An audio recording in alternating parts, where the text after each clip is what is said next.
Hello and welcome to Peza Horror Stories. This story was sent to me by Aaron Mitchell, a 32-year-old photographer from Wyoming, who once took a solo trip through the remote backroads of Montana. What happened in that forgotten village still makes him wake up screaming at night. Aaron had always loved photographing abandoned places, the kind that felt frozen in time.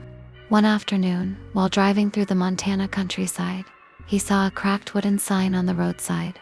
"Welcome to Hollow Creek, population 37. He hadn't heard of it. It wasn't on his GPS either.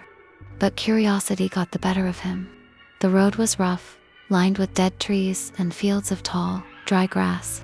When he finally reached the village, the sun was dipping low behind the hills. To his surprise, the place wasn't abandoned at all.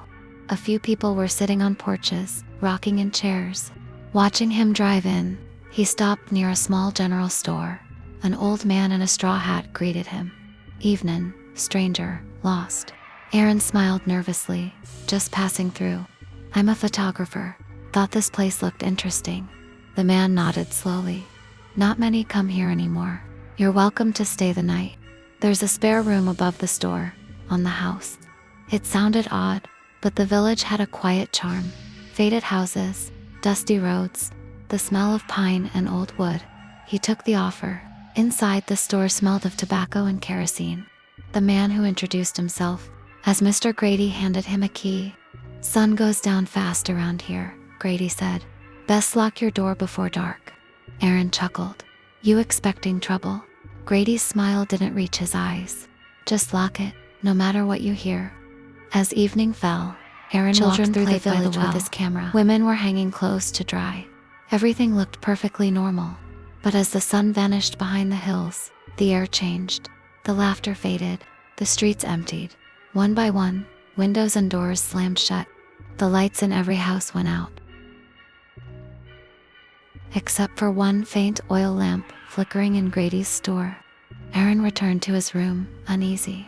Outside, the wind howled through the cracks of the window. Somewhere in the distance, a dog barked, then yelped sharply, as if something silenced it. At exactly 11:47 p.m., he heard the first knock. Tap, tap, tap. He froze. The knock came again, louder, insistent. "Who's there?" he called. No answer. He peeked through the window. What he saw made his stomach twist. People, dozens of them, standing in the middle of the dirt road, staring up at his window. Their faces were wrong. Their eyes were open too wide, mouths twisted into empty smiles. Some of them rocked back and forth. Others clawed at their own faces as if trying to peel something off. One woman lifted her head toward him. Her jaw hung unnaturally low, as if dislocated. Aaron stumbled back, heart racing.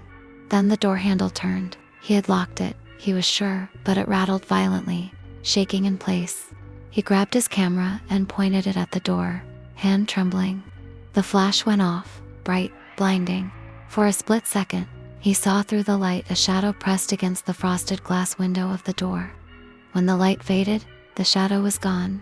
He stood in silence for several minutes, heart hammering in his chest, then whispering, faint, low, coming from all directions. It sounded like chanting, dozens of voices repeating something he couldn't understand. He crept to the window again. The villagers were no longer in the street. They were closer, standing right outside the store now, heads tilted back, all facing the second-floor window, his room. Their mouths moved in perfect rhythm. He couldn't hear the words, but he could feel them vibrating through the floorboards. Aaron backed away slowly, fumbling for his phone. No service. Suddenly, the lights went out. The chanting stopped, and then, laughter, not human laughter, something strained, high-pitched, broken, like it came from multiple throats at once. The sound came from inside the room. He turned his flashlight toward the corner. The old mirror above the dresser was fogged, as if someone had breathed on it. Then, on the glass, words appeared written by an invisible finger. "You stayed too long." Aaron's scream echoed through the room as the villagers began pounding on the walls and windows from all sides.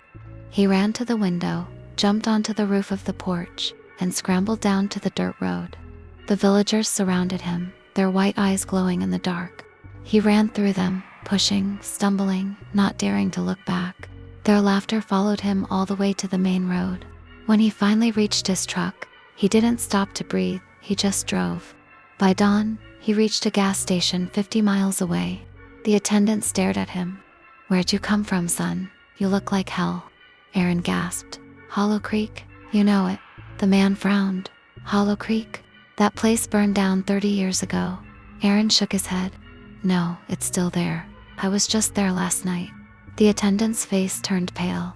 He walked to the counter and returned with an old newspaper. The headline read, "Entire village of Hollow Creek perished in a fire, 1991. Below it, a black and white photo of the villagers. Aaron's hands trembled as he scanned the image. There, standing front and center, was Mr. Grady, the same man who gave him the key. That was today's story. If you liked it, subscribe for more haunting tales, only on Peza Horror Stories.